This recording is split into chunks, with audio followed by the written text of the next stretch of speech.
everyone. A very warm welcome to the Center Stage interview powered by Boardshire, an initiative of RightSource Global. Center Stage interview is a podium for leaders like you to share your experiences, thoughts, and ideas and expertise and grow together. I am Dr. Madhulika Ketadi, and today with us we have Mr. Anant Wadhokar. Anant Wadhokar is an entrepreneur in IT space since 16. Anant Wadhokar is an entrepreneur in IT space since 15 years. His experience spans over 3 decades. Currently, he has incubated a couple of US-based companies from Info Global Tech Group USA in India through partnership, primarily in the IT space through his company Veritech Infosystems Private Limited. The industries being served include retail, banking, logistics, e-governance, automotive, to list a few. Current work of companies involved are mainly in providing managed applications, cloud, data and AI, and digital transformation services. He's also helping to acquire or partner with data and AI space through building in-house innovation lab and building AI ecosystems by partnering with current customers to build AI capabilities through proof of concept and showcase the benefits of using AI and data capabilities to improve the ROI. Hello, Anant. A very warm welcome to your Center Stage interview. How are you doing today? Hello. Good to meet you, Dr. Madhulika. How are you doing today? I'm doing absolutely fine and looking forward for the conversation with you. Thank you so much. So let's get started off. So I'll shoot you with your first question. So you've managed large geographical, dispersed teams across India, Europe, US, and what strategies you found are most effective in maintaining alignment of deliveries and results across global teams, especially in high stakes cross-functional projects? Yeah, I think that's a very relevant question for our situation. Our teams are spread, I need to tell the spread of our teams. Our teams are spread in South America, Caribbean, Poland, Northern Europe, as well as Canada and US and India. So definitely we face this particular issue that you have mentioned. I think the first thing that comes to my mind is the leadership vision is very important. A binding leadership vision is very, very important. And second important thing is all the leaders across the regions are, subscribed to that particular vision. Alignment is very important. And of course, we on the day-to-day operational basis, we need to make sure that there are clear communication channels established, whether it is Zoom, Teams, whatever it is. Those are set, a regular frequency of the meeting, plus having the cultural sensitivity to various regions is also important, and cross-cultural awareness training is also very helpful for companies to understand each other's culture, respect each other's culture, and so that the maximum result is delivered on the company's vision. Of course, we also need to define company's goals and metrics. We can use OKR or whatever is the management framework we decide. We have decided on OKR, so I'm mentioning OKR. Plus, we understand that in today's world, we cannot set a particular time of working. So we believe in flexible work hours. We want people to be able to work as per their convenience, but at the same time, meeting the common time that is required to spend together. And of course, we also believe that there are collaboration tools that are required in order to keep all teams together. When I say collaboration tools, it can be project management tools, it can be workspace collaborations, various workspace collaboration tools. And the last and most important thing is empowering the local leaders so that they don't depend on the corporate leadership to take the local decisions. So all these things put together, we feel that all these things put together, we can manage the complex work environment. So that's a big answer, Madhulika. Thank you so much, Anant. Moving on to your next one. Having led product validation efforts for technologies such as 2G and 3G mobile apps and enterprise frameworks, how do you ensure that product roadmaps stay aligned with evolving market needs and technology advancements while maintaining quality and delivery timelines? Yeah, this is a relevant question, Madhulika. I mean, product engineering services is one of our forte, and we work closely, with the clients in developing their products. And one of the most important thing in developing the product roadmaps is understanding the market and understanding the technology. Those things go hand in hand. Very briefly, I can say market watch and the technology watch. Both these things are primarily, and then we develop our product roadmap by developing the customer journeys, user journeys through the various things, various scenarios, so that we understand, how the customer is going to use the product in the future, when the product is launched. So we do give the weightage to that as well. And when we develop the product roadmap, we always develop from 3 to 5 years, and this is not something set in stone. We believe that 3 to 5 years vision is important for building the product roadmap. And as we come to the shorter scales, like 1 year, 1 year roadmap is always, it's an implementation plan literally. And we get into the agile methodology. So agile methodology comes into the picture. We have product owners, scrum masters, multiple teams, and there are program managers. We use the agile methodology to deliver. That is number two. Second, third is on the stakeholder management. Of course, there are technology team. Of course, there are sales people and customers are there. But there are senior company members are there who would like to understand how this whole product is coming together, and if they have certain concern, we believe that stakeholder management is one of the important things. We also believe that using a strong frameworks, technology frameworks, agile frameworks like scaled agile framework, those kind of frameworks we would like to utilize. So it's a combination of agile frameworks, technology frameworks, and the business frameworks, which overlap over each other to make sure that our roadmaps are robust and they are delivering as per the market needs. So that's a brief, I can say, Madhurika, about the roadmaps. Well, thank you so much, Anant, for sharing your insights. You've been instrumental in building cloud, mobile, and platform businesses over your career. What do you see as the biggest challenges companies face while transitioning to cloud and mobile-based solutions, and how can leaders effectively navigate them? Yeah, I mean, this question I would loosely couple with digital transformation. This is a term that is more prevalent today. So, whenever we talk about digital transformation, there are always manual processes, or there is a way we are doing some work, even in technology wise also, and we want to upgrade to a better technology. And so there are digital transformation challenges. The first and foremost challenge comes is a cultural resistance. This is one of the main challenges comes, like people are doing certain ways, and we are telling them that you will have to do in some different ways. So major challenge comes is the handicap in the adopting a new technology.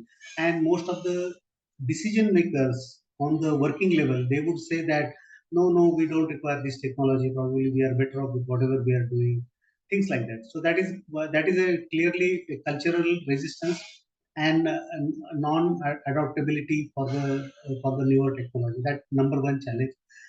Second challenge we see is data security, because whenever we change something, the major concern come from the data security area.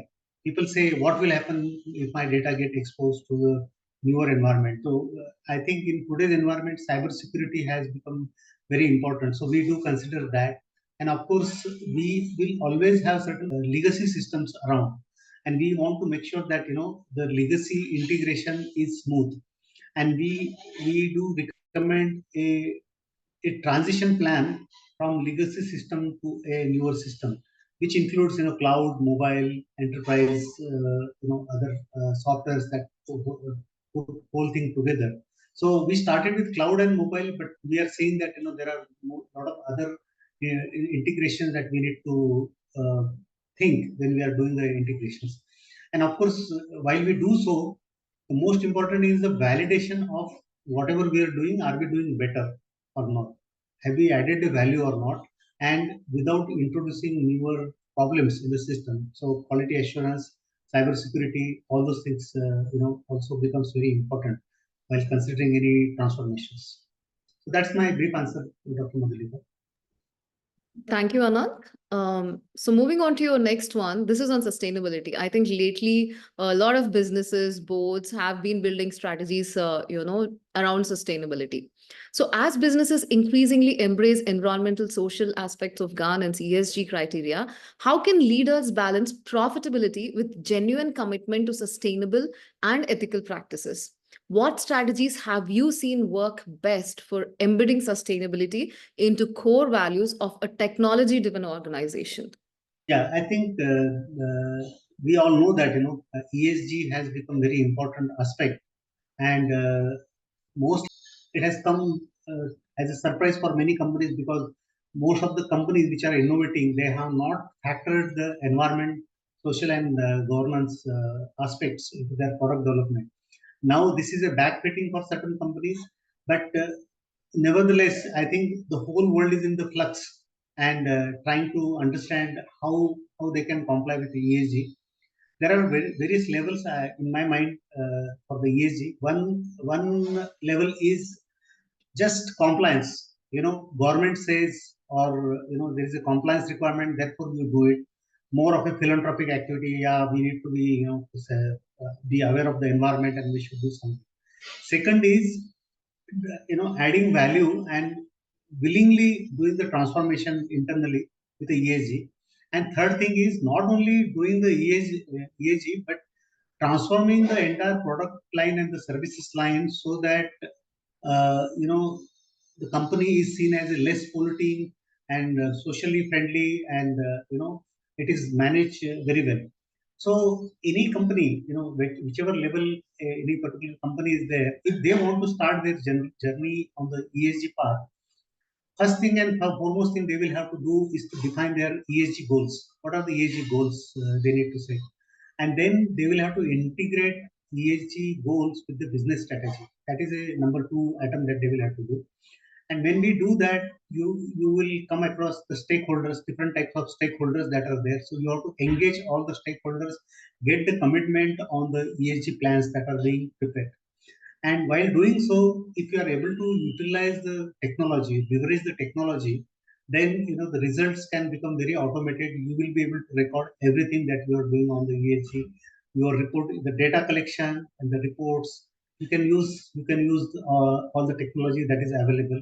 And most important thing is transparency and accountability. I would like to stress on this particular point is there is something called greenwashing that goes on in the market. Sometimes people just fulfill the report, but things look good on the report, but actual difference is not there.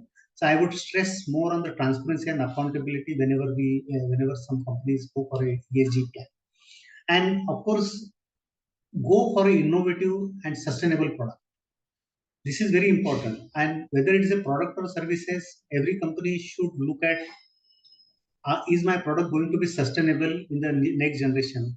What is going to be my carbon footprint, or what are services I am giving?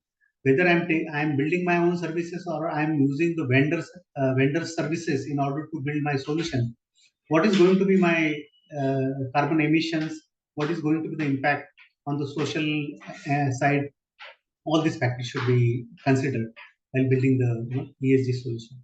So that's my take, Dr. Madhu. Well, I couldn't agree more with you, Anant, especially on the sustainability front and how it could be implemented right from a top to down approach, even in technology-based organizations. Right. So moving on to your last phase of the center stage interview, intelligence is the buzzword everywhere, and it is transforming industries across the board.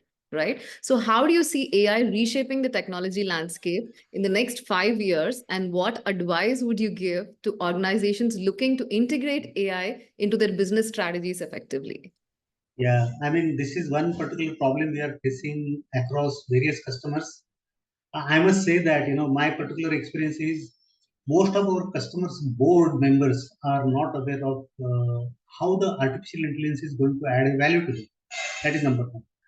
And artificial intelligence doesn't work on its own. You require data engineering support. Data engineering means you need a good quality of data across various functions. This is very important so that the company's entire data is available at one particular place. This is very important to deliver any AI solutions. So all companies need to ask oneself that is their data uniform and available at one particular place or not.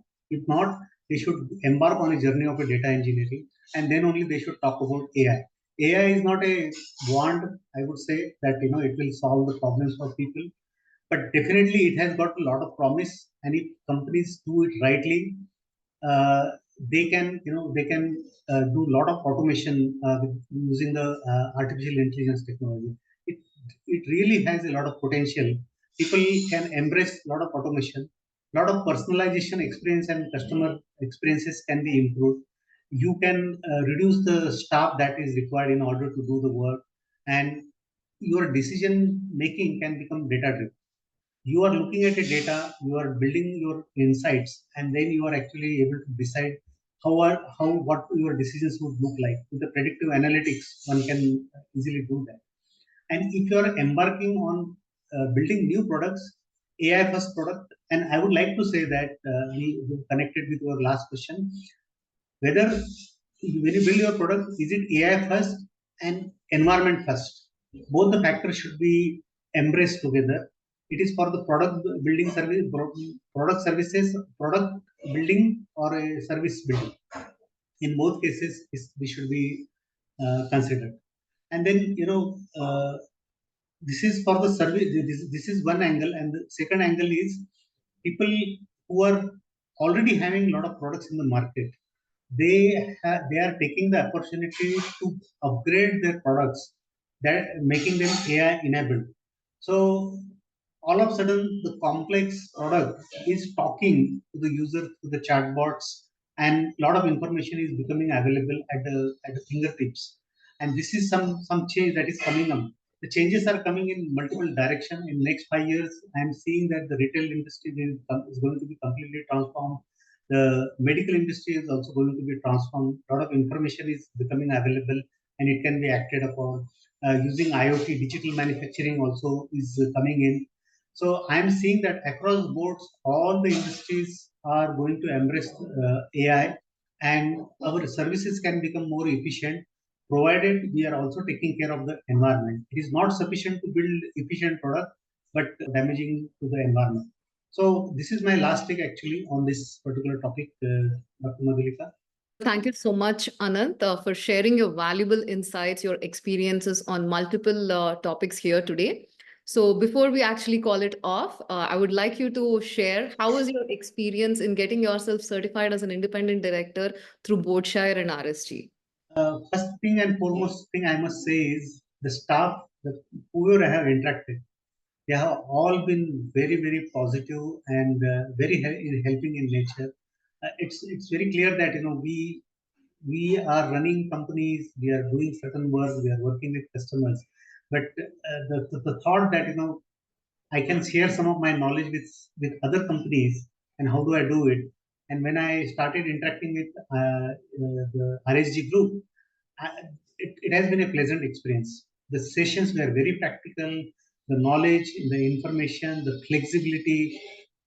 I can go on actually. It has been excellent experience, and I see that every step of the way. I have to mention Dr. Sorry, Madhuri. She has been able to help us a lot in all the stages, and really thankful to the entire RSG team that the journey is coming to some stage, and look forward for further interactions with RSG group. Thank you so much. Thank you so much for your kind words, Mr. Anand. It was pleasure having you on center stage today, as well as you being a part of the entire community of RSG now. We wish you all the very best for all your future endeavors, and I hope you will find an opportunity as an independent director soon. We are together in it. Thank you all for watching the Center Stage interview with Mr. Anant Wadhokar today. I hope you have a pleasant day. Thank you so much. If you have any further queries, please visit us on our website, boardshare.com, or check us out on further subscriptions on LinkedIn. Thank you.